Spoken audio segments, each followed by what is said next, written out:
Hey everybody, Dr. Val here. I think I'm live. Finally, and what happened to my picture? There it is. So, Dr. Val here. Today is February 16th, and I want to talk a few minutes about what happens when you break a bone. This is my shoulder, unfortunately. This is the long bone in the upper part of your arm, and I broke it in two places at the top, right. They call it a shoulder fracture. Come on, let's see if it changes my brightness there. It's not doing it. It's hard to see because it didn't auto adjust on my phone, but I broke right across the top, all the way across the bone, and then broke through the head of the humerus.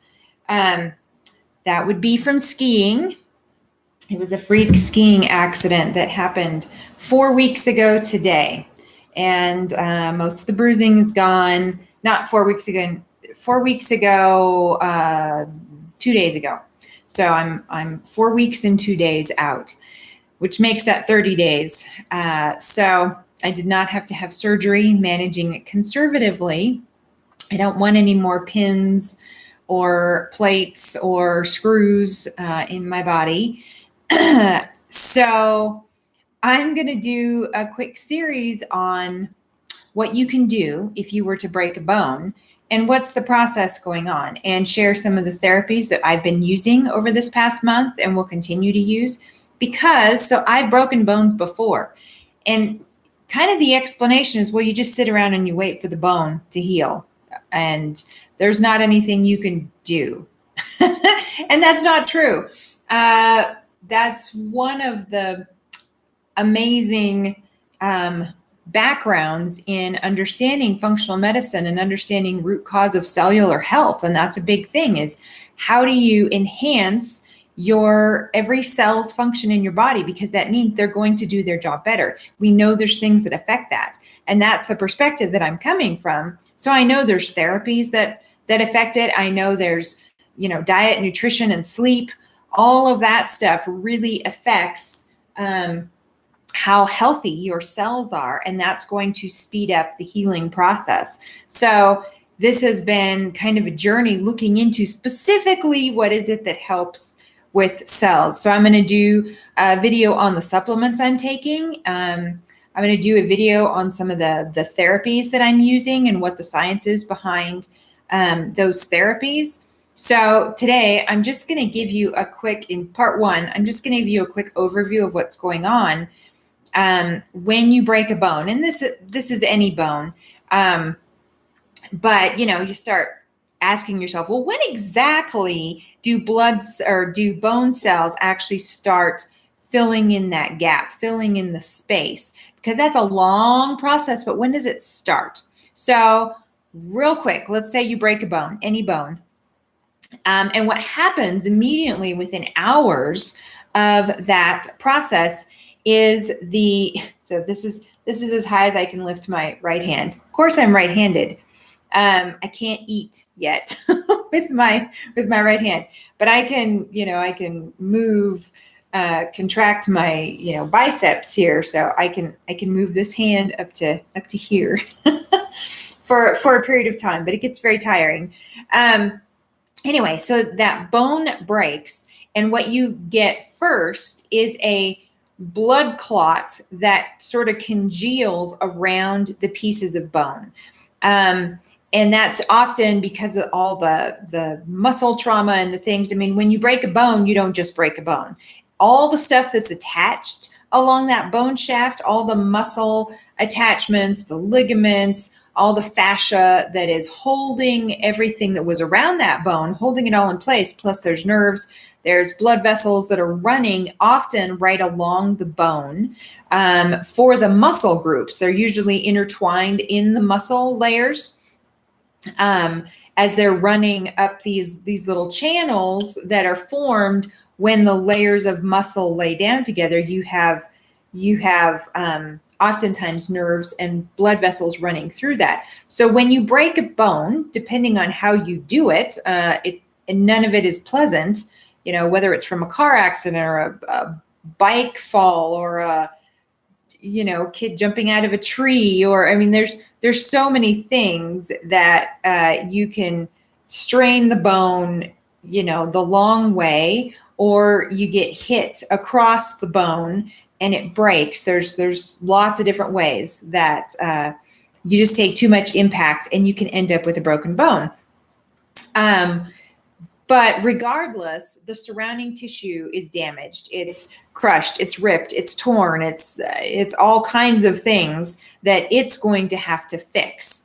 And so something like a shoulder, you've got lots of muscle groups coming up from your back that are attached to be able to do this, to lift your arm up. There's muscles in your back that pull across here, the rotator cuff muscles that let you literally rotate your shoulder. There's the big deltoid shoulder muscle that lets you lift this arm, out this way. You have all these other muscle groups that let you rotate the arm. So you have all these things that are attached right here, right where I broke it. And when I fell skiing, I fell forward at a rather high rate of speed, where my skis went right straight into the snow and I fell straight forward. And this arm, this elbow, and this whole side of my forearm hit the snow first. And so what I did, I hit my elbow and it drove my arm back up. And it's a common break for that kind of fall. And so it broke all the way across when that bone got jammed basically into my shoulder socket. So it wasn't just my shoulder that I hurt. And in fact, most of the pain came down here in this lower part of my arm, and the bone, I didn't break anything else down here, but it was kind of like, just imagine if you were running into a concrete wall like this, everything here hurts. All the bone got seriously bruised. I had just tons of swelling. And of course, I can't move my shoulder. I can't raise my hand up. So the dependent edema from all the swelling from the damage up here sank down here. And so my lower arm was black and blue and swollen and very painful. And it still is quite painful from here. If you tap this bone all the way back to my elbow, it's very painful. That got, injured as well. So there's a lot of surrounding tissue damage. So back to this blood clot issue is when you break a bone, you do have broken blood vessels in the area that are just, bleeding, but your body knows, oh, here's exposed bone. It's not supposed to be exposed. So the body encapsulates it in literally a blood clot to start that process. Just like if you cut your skin, the body knows exposed tissue that's not supposed to be exposed, it covers it up with a scab before you actually start regrowing that new covering of skin under the scab. So the same thing is going on in the body. So that happens within hours and lasts for a few days. And then that blood clot, which is holding everything together, it's very gelatinous, it's not stable. You start getting cartilage cells that will come in and start replacing and holding together between those areas of bone that are not touching. You get cartilage cells that come in, and it starts happening within a few days, and that lasts for a while until those cartilage cells get replaced by bone cells, as the body literally is building a new bridge across these bone pieces that are now separated. The bone cells start showing up at 2 weeks after a break. But that process of bone building and remodeling happens, to 12 weeks out from your accident or whenever that bone broke. So it's a long process. Bone breakage, there's different cells that build bone and different cells that break down bone. And it's part of this bone remodeling. And early on, the bone or the body just builds up bone everywhere, basically where that cartilage was laid down, which is almost everywhere that the blood clot was laid down. So it's kind of like taking all these bits of bone or these two sides of bone and you ensheath it in this blood clot bubble. And then all that gets replaced with cartilage, and then that also gets replaced with bone. So you end up with a bulging area of bone. It doesn't look like the original bone, but the body's like, okay, I'm just going to build it up. We're going to put on extra, think of it as like modeling clay. We're just going to slap lots of extra building material around this. And then the remodeling part that happens, months after the break is the body starts breaking, filing down, taking away the stuff that it doesn't need. So you're not left with this bone, big bulge, more bone. So it starts breaking down the bone that it built.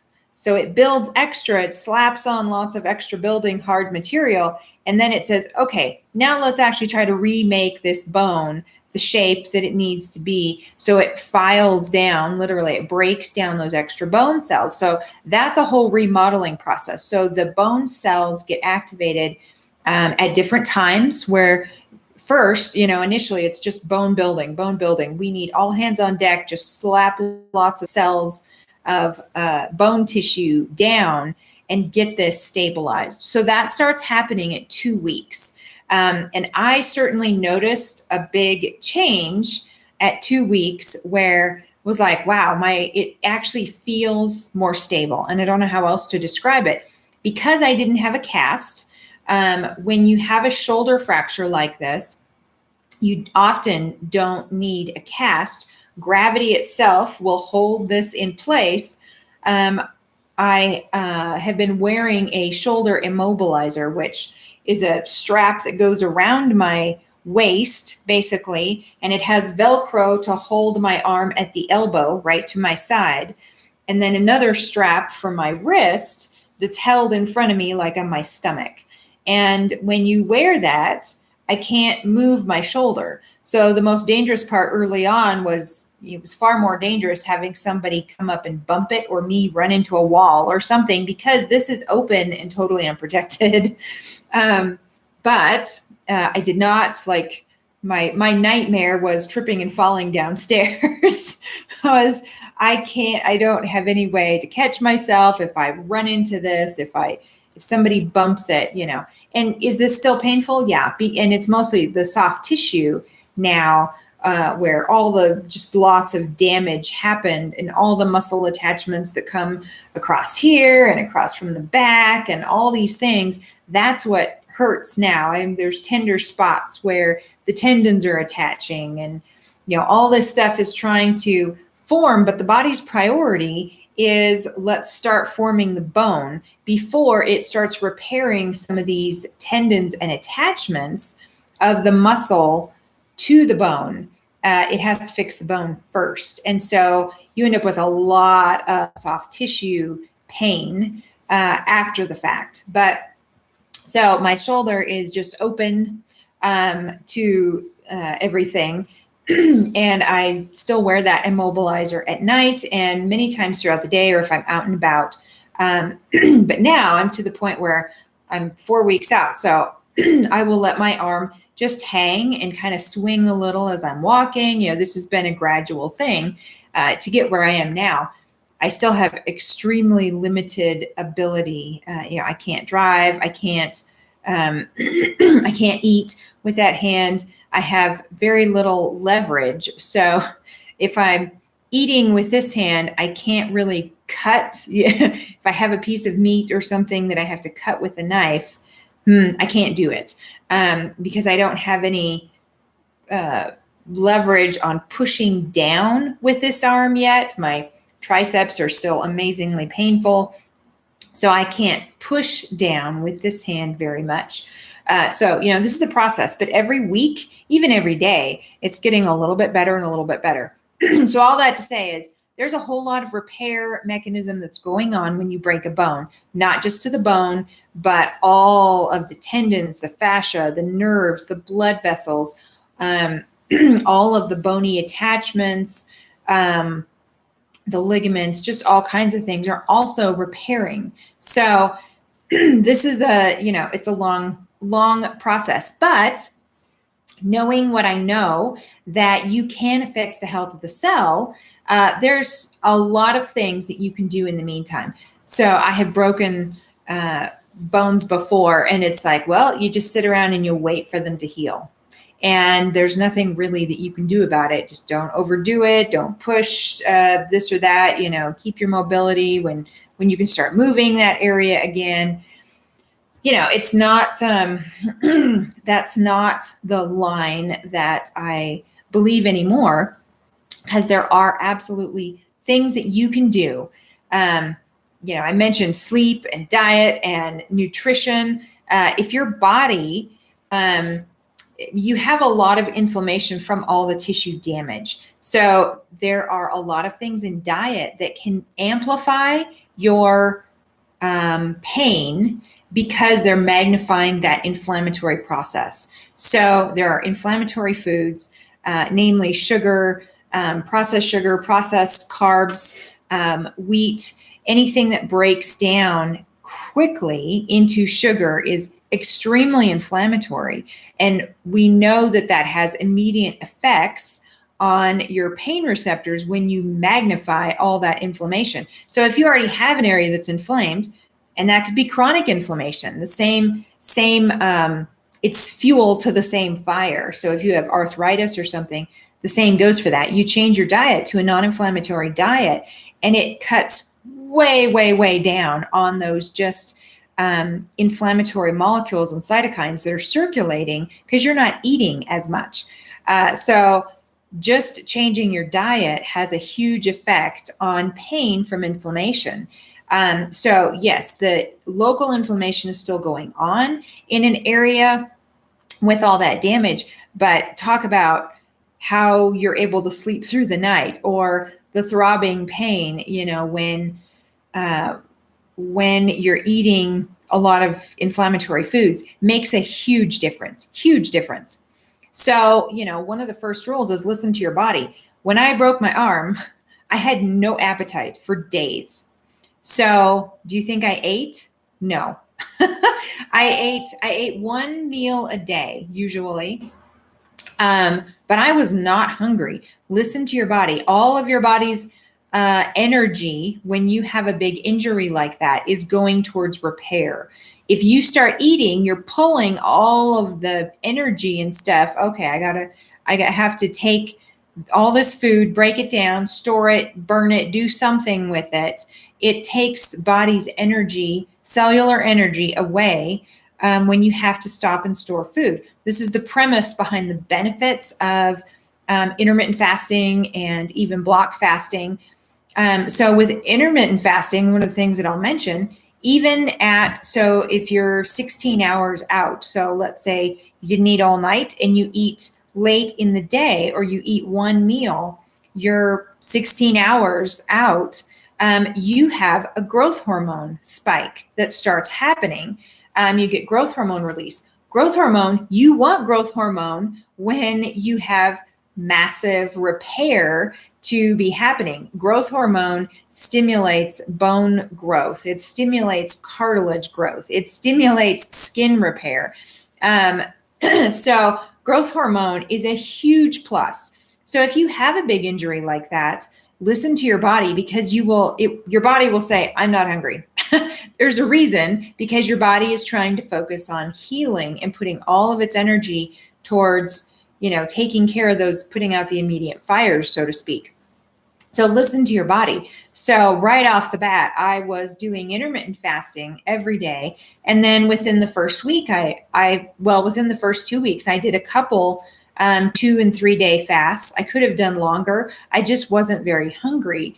And when you start block fasting like that, not only is it massively increasing growth hormone to stimulate all of the repair mechanisms that are going on, but it's also decreasing all the inflammation. So I had less pain when I was fasting. Even just eating one meal a day, it was like, yeah, things are more achy, more swollen, more everything.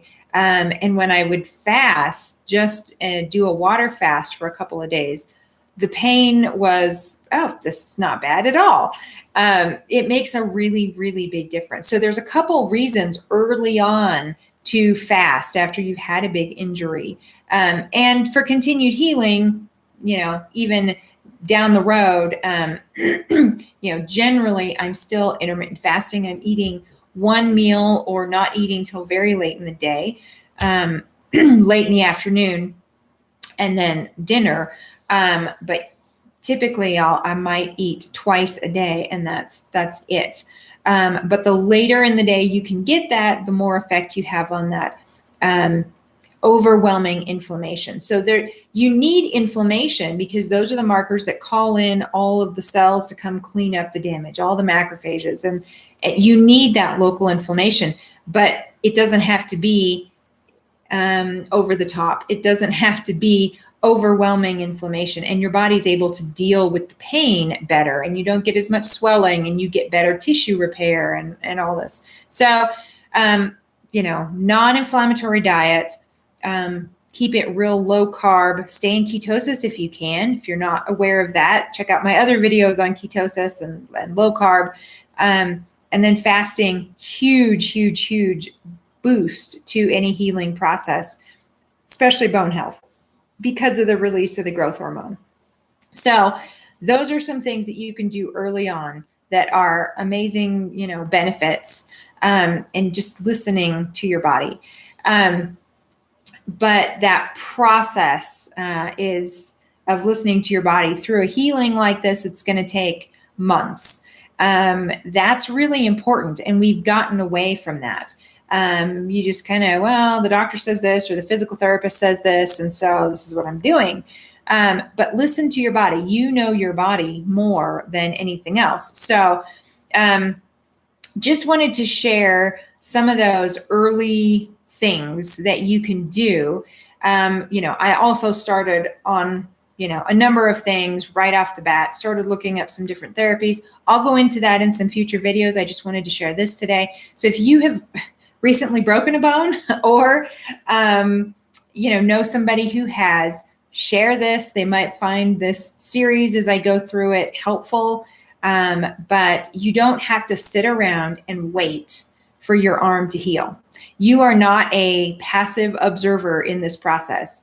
The ability for you to affect your cellular health is 100% real, and you need to get some power back to be empowered to take back your health. So that's what I'm hoping that these videos will show. If you have questions, message me. And check out my other videos on my YouTube channel or my website, abundantliferestored.com. Sign up for my newsletter. I'm doing a once a week on Fridays. I'm doing a once a week health news update where I look at the headlines of news that are pertaining to your health. I only send that out to my email subscribers right now. Those videos are not anywhere else. It's a new thing that I'm very excited about. So check that out.